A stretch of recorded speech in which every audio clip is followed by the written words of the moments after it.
기도하옵나이다. 아멘. 우리 함께 인사하겠습니다. 할렐루야. 우리 크게 한번 아멘 하세요. 할렐루야. 여러분, 제가 은혜 아니면이란 이 찬양을 여러분들에게 계속 들려드리고 함께 부르는 중요한 이유가 있습니다. 앞서 말씀드렸던 것처럼 이 은혜 아니면이라는 이 찬양의 가사가 로마서의 내용을 잘 간결하게 설명하고 있기 때문입니다. 여러분들이 이 찬양을 부르면서 이 찬양의 가사를 여러분들이 이해하고 깨닫는다면 여러분들은 로마서를 다 이해하신 거예요. 그러니까 여러분들이 이 찬양의 가사를 꼭 숙지하시고 우리 온 교인들이 함께 이 가사 한 절 한 절을 새기면서 부를 수 있는 날이 속히 오기를 바랍니다. 아멘. 여러분 다시 한번 할렐루야 하면 크게 한번 아멘 하세요. 할렐루야. 제가 이 안에서 설교를 해서 그런지 조금 여러분들이 표정이 잘 안 보이거든요. 그러니까 여러분들이 좀 힘을 내주시면 고맙겠습니다. 우리는 지난 2주 동안 사도 바울이 당시 소문난 교회였던 로마 교회에 가서 복음을 전하고자 했던 이유에 대해서 살펴보았습니다. 사도 바울이 로마 교회에 가서 복음을 전하고자 했던 첫 번째 이유는 무엇이냐면 로마 교인들, 구원의 감격을 잃어가고 있는 로마 교인들에게 구원의 감격을 회복시키기 위해서 로마 교회에 가서 복음을 전하기를 원했었습니다. 그리고 두 번째 이유는 복음의 능력, 곧 하나님의 능력을 로마 교인들에게 깨우쳐 주기를 원했기 때문이었습니다. 자, 예수를 믿는 사람들은 복음의 능력, 하나님의 능력을 받게 되는데 우리의 연약함으로 인해서 이 복음의 능력과 하나님의 능력을 제한시킬 때가 있습니다. 어떤 때였습니까? 첫째는 우리가 기도하지 않을 때, 그리고 두 번째는 우리가 복음을 제대로 깨닫지 못하고 이해하지 못할 때 우리는 복음의 능력을 제한시킬 수가 있습니다. 가장 중요한 세 번째 이유는 무엇이냐?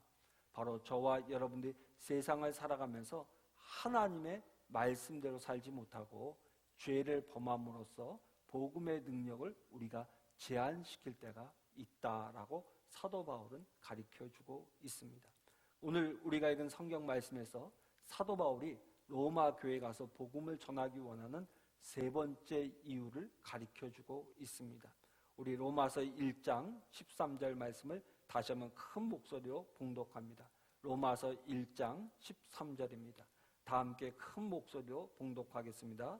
형제들아, 내가 여러 번 너희에게 가고자 한 것을 너희가 모르기를 원하지 아니하노니 이는 너희 중에서도 다른 이방인 중에서와 같이 열매를 맺게 하려 함이로되 지금까지 길이 막혔도다. 자, 13절 말미에 보면 이런 말씀이 나와요. 무슨 말씀이냐면 열매를 맺게 하려 함이로되 그랬어요. 여기서 열매란 무엇입니까? 바로 전도의 열매를 말합니다. 로마 교회가 다시 복음을 듣고 구원의 감격과 하나님의 능력을 되찾게 되면 그 순간부터 폭발이 일어나지 않겠습니까? 먼저 믿은 성도들이 다시 한번 깨어나면 가는 곳마다 사람들을 붙잡고 열심히 전도할 것이고 그 결과 당연히 전도의 열매를 풍성히 거두는 새로운 전기를 맞게 될 것입니다. 세계를 복음화하기 위해서는 무엇보다 로마가 그리스도에게로 돌아와야 했습니다. 그래서 사도 바울은 로마에 가서 다시금 복음을 전하기 원했던 것입니다. 여러분, 세계사를 살펴보면 바울의 이런 꿈이 이루어진 것을 알 수 있습니다. 우리가 잘 아는 바와 같이 로마서를 써서 보낸 3, 4년 후에 바울은 죄인의 신분으로 로마에 도착할 수 있었습니다. 그때가 주후 62년 초쯤 됩니다. 그 후 사도 바울은 로마에서 3년 가까이 머물면서 때로는 감옥 안에서 지내기도 하고 때로는 풀려나서 지내기도 하면서 사도 바울은 계속 복음을 전했습니다. 물론 사도 바울 혼자만 복음을 전한 것이 아닙니다. 그곳에 베드로도 있었습니다. 그런데 참으로 놀라운 것은 당시 로마 교회가 거두게 된 전도의 열매였습니다. 네로의 황제 칼날에 바울이 순교하던 주후 64년 초, 그러니까 사도 바울이 로마에 간 지 3년이 지나서 로마 시내에는 예수 믿는 사람들이 대단히 많아졌습니다. 어떤 역사가의 기록을 보게 되면 네로 황제가 박해를 시작하면서 바울을 칼로 죽이고 베드로를 십자가에 거꾸로 매달고 예수 믿는 사람들을 처참하게 죽일 당시에 로마 시에는 유대인으로서 예수 믿는 사람들이 2만 명이 넘었다고 합니다. 유대인이 아닌 중에서 예수를 믿는 숫자는 또한 얼마나 많았겠습니까? 정확한 기록은 없지만 역사가들이 그들의 기록에 사용한 표현을 참고하면 거대한 군중이라고 했습니다. 그렇다면 그 수가 대단히 많았음이 틀림이 없을 것입니다. 우리가 아는 바로는 당시 예수를 믿는다고 원형 경기장에 끌려나간 성도들은 미친 짐승의 밥이 되고요, 십자가에 못 박혀 죽임을 당하고 또 짐승 가죽에 둘둘 말려서 톱으로 잘림을 당했습니다. 심지어 네로는 궁정 뜰에다가 예수 믿는 사람들을 끌어다가 소나무 막대기에 목옷을 박아 세워놓고 거기에다 기름을 잔뜩 부어 횃불로 사용하기도 했습니다. 네로는 마차를 몰고 돌아다니면서 내가 만든 예술 작품을 보라며 발광을 했던 것입니다. 당시 순교자의 수가 얼마였는지는 역사가들도 잘 모릅니다. 근데 당시 교인들이 이러한 박해를 피해서 숨어 살던 곳을 우리는 카타콤이라고 합니다. 여러분, 성지순례를 가서 이 로마에 있는 카타콤에 들어가게 되면 우리가 다 놀라게 되는데 그 이유는 그 카타콤이 엄청나게 크다는 사실입니다. 예수 믿는 사람들이 박해를 피해서 생명을 부지하기 위해서 땅속을 파서 들어가서 거미줄처럼 로마 시내에 만들었는데 그 규모가 어마어마합니다. 그것은 무엇을 반증하느냐? 당시 예수 믿는 사람들이 얼마나 많았는가를 반증하는데, 역사가들은 그러한 것을 조사해서 내린 결론이면 어떤 분은 심지어 당시 로마 인구의 6분의 1이 해당되는 100만 명 정도들이 예수를 믿었을 것이다 라고 추측하는 사람들도 있습니다. 어떻게 로마 교회가 그와 같이 넘치는 전도의 열매를 거둘 수 있었겠습니까? 그들이 그처럼 향기로운 순교의 제사를 하나님 앞에 드릴 수 있었던 이유가 어디 있었을까요? 그것은 복음을 다시 듣고 구원의 감격과 능력을 회복했기 때문입니다. 오늘 우리도 그렇게 되어야 하지 않겠습니까? 오늘 코로나로 인해서 또 코로나 전염병 가운데서 교회들이 참 많은 어려움을 당하면서 많은 성도들의 믿음이 요동하고 교회들이 어려움을 당했는데, 이러한 어려운 상황을 다시 한번 극복하고 오늘 우리가 로마 교회와 같은 전도의 열매, 순교의 열매를 맺어갈 수 있는 교회가 되어야 될 줄로 믿습니다. 우리 교회가 그렇게 되기를 간절히 원하시는 줄로 믿습니다. 여러분, 하나님께서는 오늘 우리 교회가, 우리 한국 교회가 구원의 열매를 맺기를 원하십니다.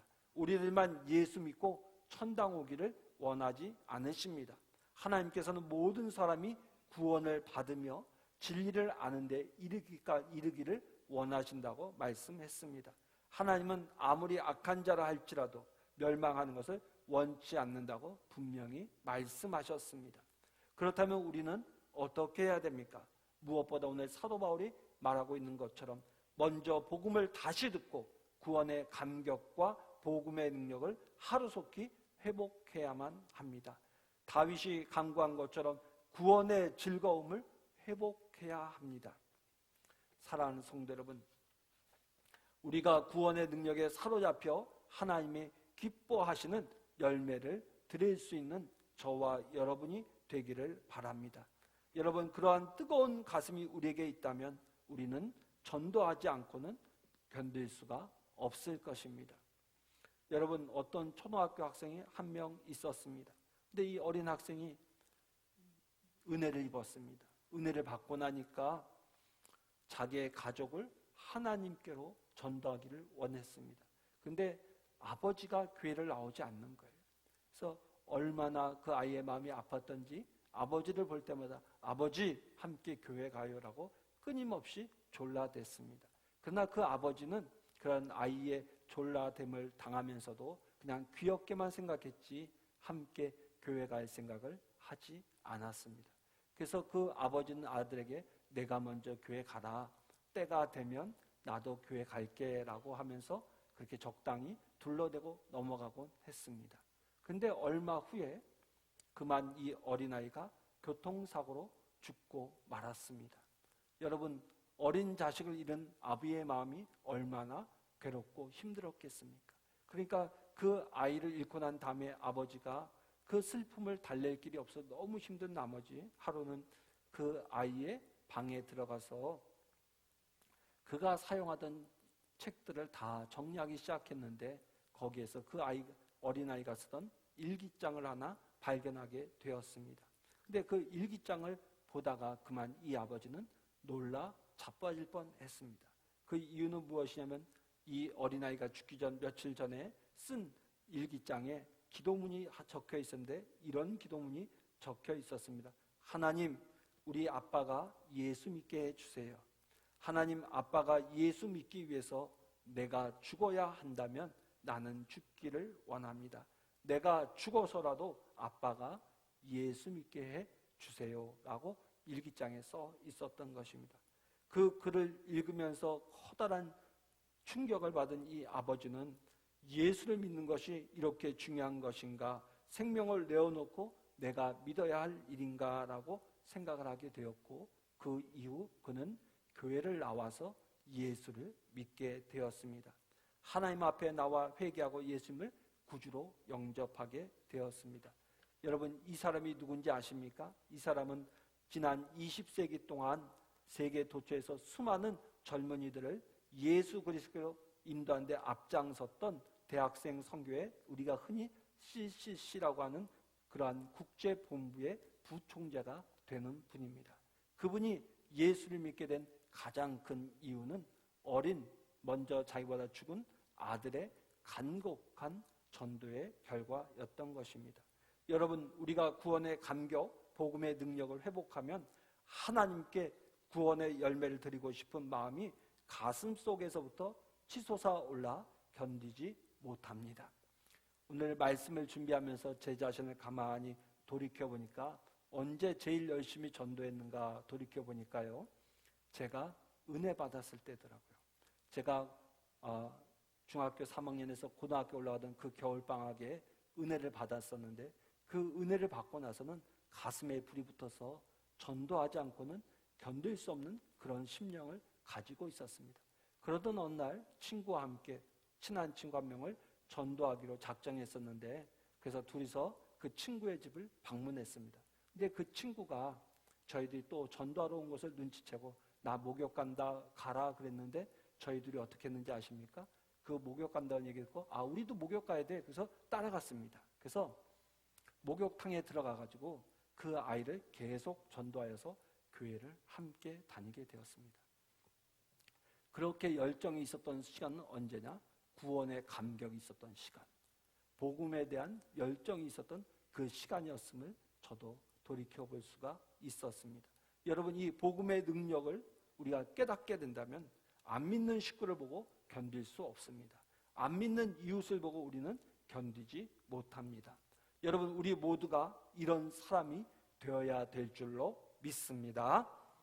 여러분, 그러기 위해서는 먼저 우리 자신을 돌아봐야 됩니다. 나의 영적 상태가 어떤 상황에 있는지를 잘 살펴보아야 합니다. 유명한 교회 성장학자가 전도하러 갑시다라는 작은 책을 썼는데 그 책 안에서 그는 이런 이야기를 합니다. 사람들이 영적으로 병들게 되면 제일 먼저 병이 드는 곳은 손이 아니라 발입니다 라는 표현을 씁니다.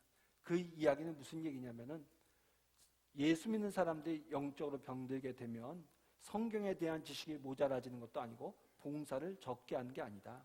가장 먼저 병들게 되는 것은 전도하는 것을 멈추게 된다는 의미에서 발이 병든다라고 이야기를 한 것입니다. 사랑하는 성도 여러분, 이 아침 저는 여러분에게 묻겠습니다. 여러분들 언제 전도하셨습니까? 여러분 언제 복음을 전하셨습니까? 한번 돌이켜 보십시오. 전도한 지 그 시간이 오래 지나지는 않으셨습니까? 여러분 전도의 열매를 맺어본 적이 언제인지 기억이 나지 않고 있지는 않습니까? 여러분 그렇다면 여러분들은 영적으로 병들고 있는 것입니다. 그렇다면 저와 여러분들의 제일 필요한 것이 이 시간 무엇이겠습니까? 다시 한번 사도 바울의 말처럼 복음을 들어야 합니다.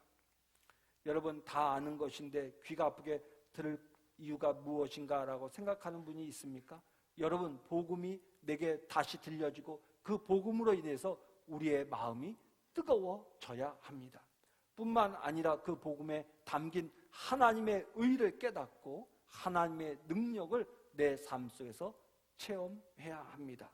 그럴 때 우리는 다시금 이 복음을 가지고 나가서 사도 바울처럼 세상을 복음의 불을 붙일 수가 있는 것입니다. 오늘 이 아침 주의 전에 나온 사랑하는 성도 여러분, 저는 여러분들에게 간곡하게 다시 한번 부탁드리고 싶습니다. 여러분들의 영적인 상태를 돌아보십시오. 여러분들의 영이 혹시는 시들어가고 있지는 않은지, 병들어가고 있지는 않은지 돌아보시고 여러분들의 심령을 회복시키는 일에 전심을 다하는 여러분들이 되시기를 바랍니다. 그래서 여러분들이 복음의 감격을 회복하셔야 돼요. 구원의 감격. 여러분 구원의 감격이 무엇입니까? 나를 구원해 주신 하나님의 은혜에 감사하고 또한 하나님께 기쁨을 돌릴 수 있는 사람이 되어야 합니다. 뿐만 아니라 여러분들이 복음에 대해서 끊임없이 들음을 통하여서 여러분들이 하나님의 말씀을 깨달아야 합니다. 여러분 듣는 것에서 그쳐서는 안 돼요. 하나님의 말씀이 깨달아지고 이 말씀으로 인해 내가 구원받았다는 사실을 가슴 깊이 새길 수 있어야 합니다.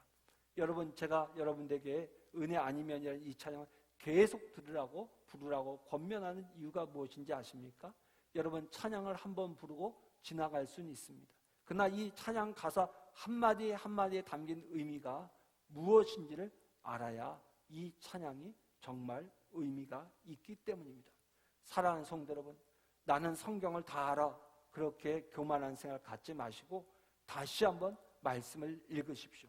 그리고 그 말씀이 내 심령 속에 꿀과 같이 달아지는 그 순간까지 여러분 말씀을 읽으십시오. 또 여러분들 말씀을 읽으시면서 여러분들의 두 눈에서 눈물이 뚝뚝 떨어질 때까지 말씀을 읽으십시오. 그래야 내 심령이 살고 내 삶 속에 하나님의 은혜와 능력이 나타나게 될 줄로 믿습니다. 저는 바라기를 우리 서면교회가 영적으로 다시 한번 불이 붙어서 이 지역에 죽어가는 영혼들을 하나님께로 인도하는 구원의 방주가 되기를 간절히 원합니다. 여러분 이제 사순절도 2주밖에 남지 않았습니다. 이번 주간이 지나면 다음 주간은 종료주일이고요. 그 다음 주간을 가리켜서 우리는 고난주간이라고 합니다. 그리고 그 고난주간을 지나게 되면 부활절을 맞이하게 됩니다. 이제 부활절을 2주 앞두고 있는데 저는 여러분들에게 감히 이 아침에 여러분들에게 간곡하게 부탁하는데 남은 2주 동안만이라도 여러분 잠을 깨워서 이른 새벽 일어나서 주의 전에 나와서 함께 기도하고 복음의 귀를 기울이고 힘을 내어서 우리가 부활절을 맞이할 수 있는 저와 여러분들이 되시기를 간곡히 부탁을 드립니다. 기도하겠습니다.